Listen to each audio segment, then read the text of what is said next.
Good morning. Welcome everyone. This is a double header session, so it's myself and Brandon. We're going to compete for the better 20-minute session, I guess. No competition. So this is managing patches with Drush, and it's kind of, I'm not going to really have slides. It's going to be all a live demo, which will be great, and work perfectly. So the problems that I was trying to solve, that I had, was being in client projects with Drupal projects, and like coming onto a project, I had these three main problems. It's how do I know which patches have been applied to the project? Because some people put like a patches.txt, some people have like a patches directory with all the actual patch files, that kind of stuff. Like, there's not a real good standard way, and I don't like that. I'm very much like a standard. This is me creating a standard. How do I know if the patches have actually been applied to the projects that have been documented? That's a big one. Like, I have to really go through and check each module, like do a download, do a diff, compare, and like, oh, well, that one doesn't apply because it was already updated and committed to this module, and they didn't actually remove the patch from the documentation. All that kind of fun stuff. It's hard to keep that updated and managed. And kind of along with that, if I'm doing module updates, I always tend to forget, oh, that's right, we had 5 patches to this module.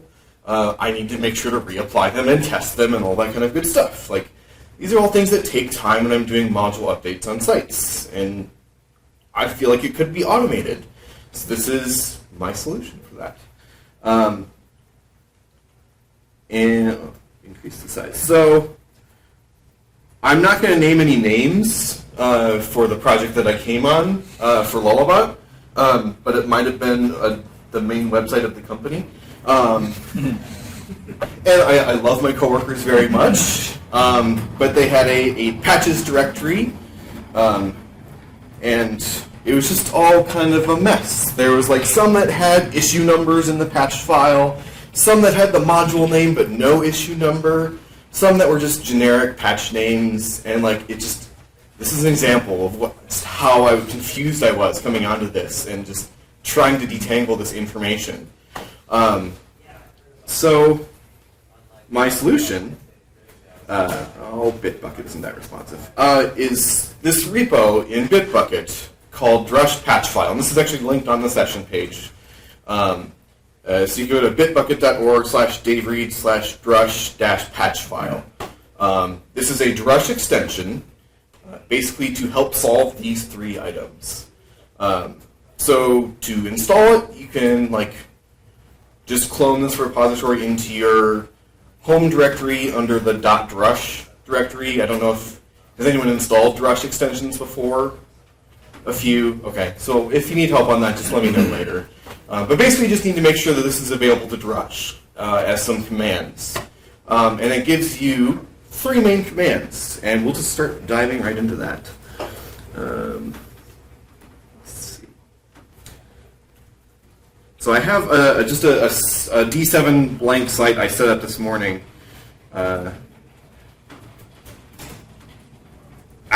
Greg. Rep. So here at the bottom here, there's 3 commands: patch add, patch project, and patch status. So kind of how this extension works is it wants to register all the patches that are currently applied to your project in some kind of file. And that's kind of what the patch status command will do. It'll read that file, show you all the patches that should be applied to this project, and hopefully provide you the status of them. So I maybe want to talk about the file itself, how those patches are registered. A quick show of hands, has anyone used Drush make before? A few. Okay, so just to kind of show an example here, Drush make is just like some standard that was kind of set by Drush, or was merged into Drush for like managing all the things that are downloaded into your project, all the modules, the module versions, and that kind of thing. So like you can say, download CTools version 1.3, download the Tau theme, but get it from Git, that kind of stuff. And it just provides you a not exactly human-readable, but more of a machine-readable format for listing all the things that should be downloaded. And the interesting thing here at the bottom is that Drush Make provides you a way to list patches against a project. And this got me thinking, like, well, okay, we could probably just keep using this. That sounds great. And it would work with people that are using Drush Make on a project. They could just use this automatically by default. So out of the box, we want to use a make file to list projects. So if you're using Drush Make on your project, this will work great. If you're not using Drush Make, what you can do is just have, let's see.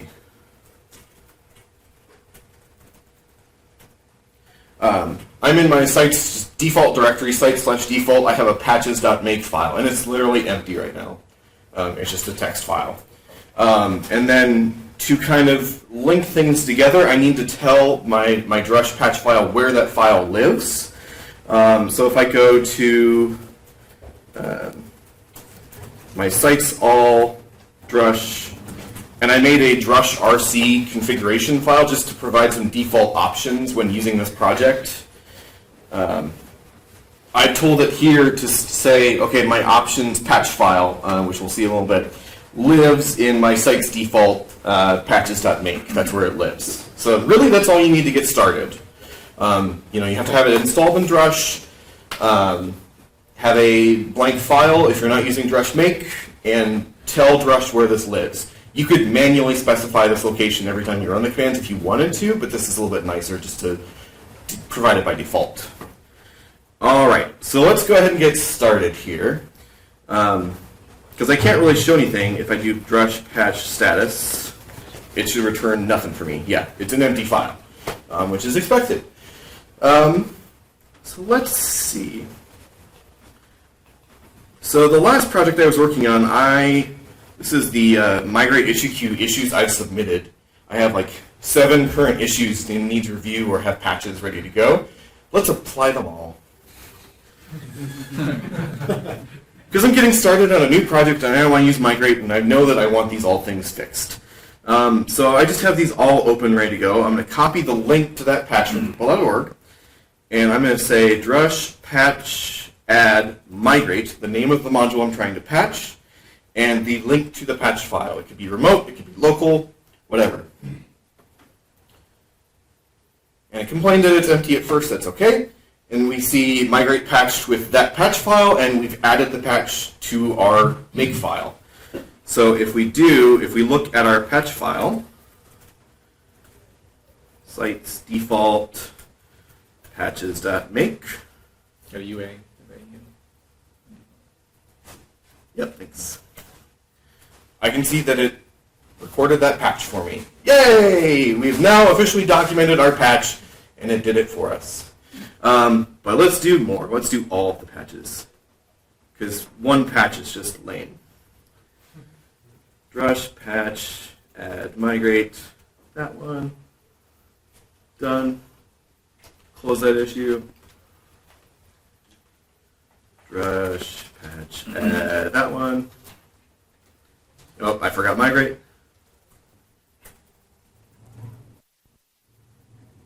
And that one's done. Thankfully, I know that none of these patches are going to conflict. That's the fun thing.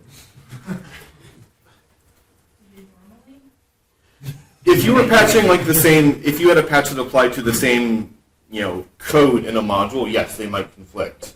And that's where, things might get tough because, those patches kind of need to be separate on Drupal.org, and you might have to file a separate patch on Drupal.org that's like, if you have this issue also applied, you also will want to use this patch instead. But I had a normal one that could just be as is. So you'd want to have that patch listed in your make file then. Let's see, so I did that one. Drush patch, add migrate. That one's done. I like making patches to migrate. That one's done.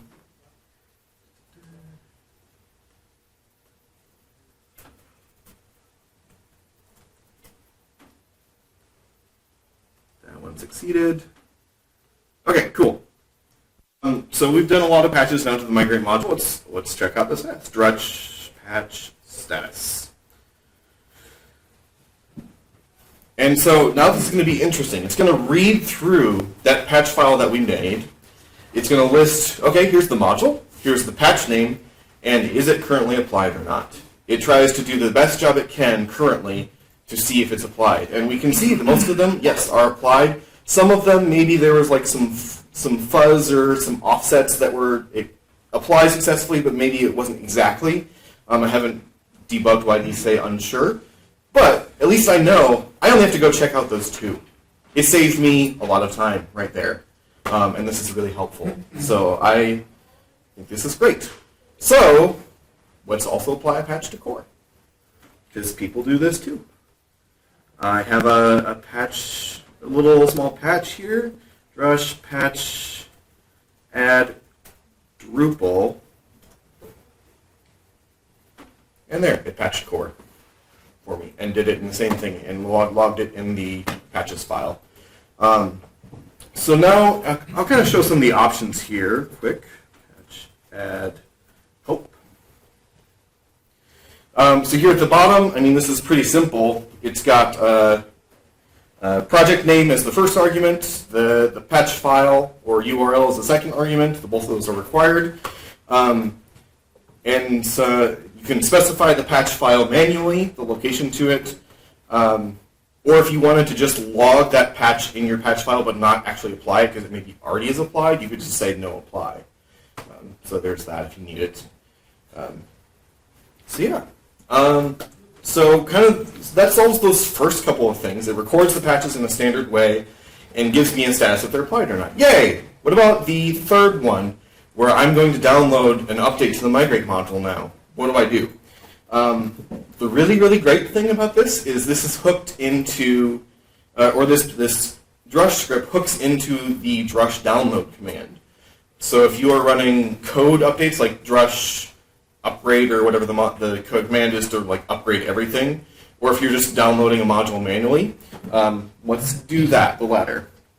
So let's do Drush download Migrate, and let's download the development release. And it already exists, so yes, I want to overwrite.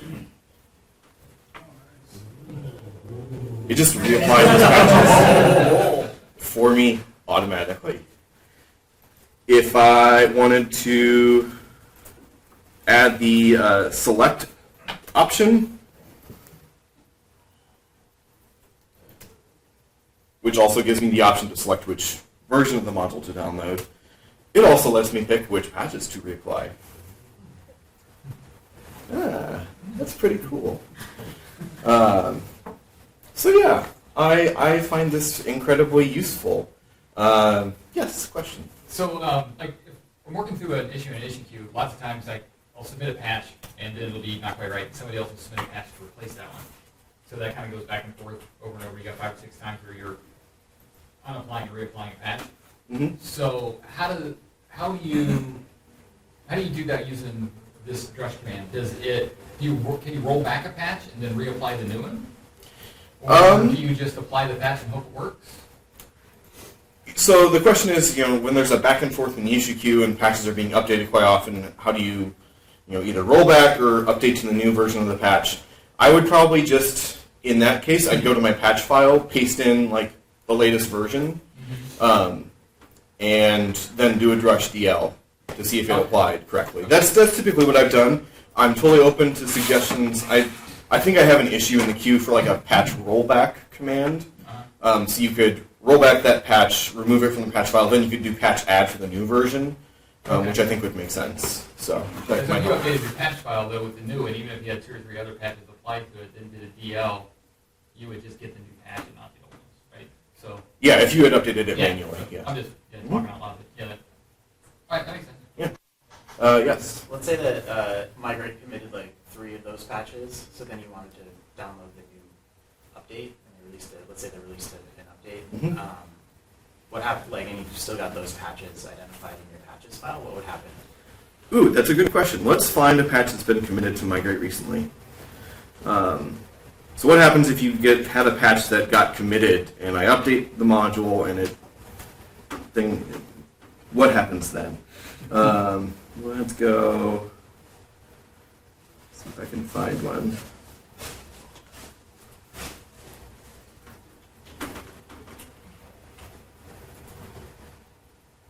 No. All right, let's look at the commit log then. Just trying to find an issue that would apply for.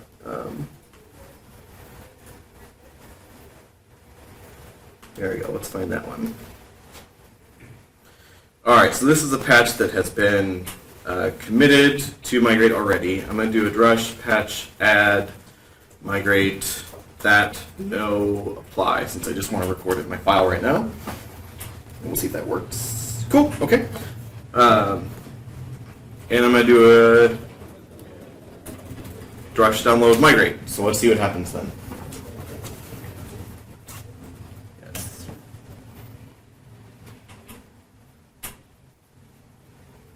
So I can see that patch errored. So this is an indication for me that patch failed. I should go investigate that, and I could go see, okay, that was committed to core. I remove it from my patch file. Do it again. But I can see the other thing succeeded, which saves me, 7 times of doing that. So, yeah, cool. So, repository is open on Bitbucket. If you want to check it out, be more than welcome to. Submit issues and share this around. Hopefully people will find it useful. I will note, right now it uses make by default and make files only, but there's an issue in the queue to actually open it up to add YAML files for your patches if you wanted to use something else to document patches. And there's also a fun issue in the queue to do a patch export, so you can export a markdown file of all the patches that are applied in more of a human readable format. So you could commit that to your repository then. So yeah, lots of fun stuff here. Thanks.